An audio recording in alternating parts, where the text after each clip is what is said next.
এবং সেটা আল্লাহ তাআলার রহমতের ফজলে। আসুন সেই পথেই হাঁটি।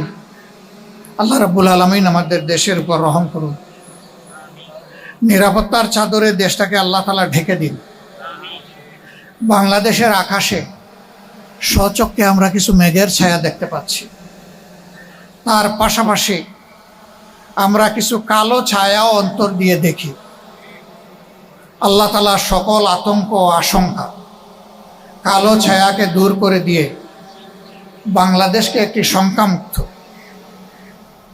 একটি মানবিক, একটি উজ্জ্বল বাংলাদেশ হিসাবে পাওয়ার সুযোগ আল্লাহ তাআলা আমাদেরকে দান করুন। আমরা কথা দিচ্ছি, আল্লাহ যতদিন হায়াত দেবেন এবং এই কাজের তৌফিক দিবেন, আমরা ইনশাআল্লাহ আপনাদের আমানতের খেয়ানত করব না। আপনারা দোয়া করবেন এই ওয়াদা যেন পূরণ করার তৌফিক আল্লাহ আমাদেরকে দান করেন।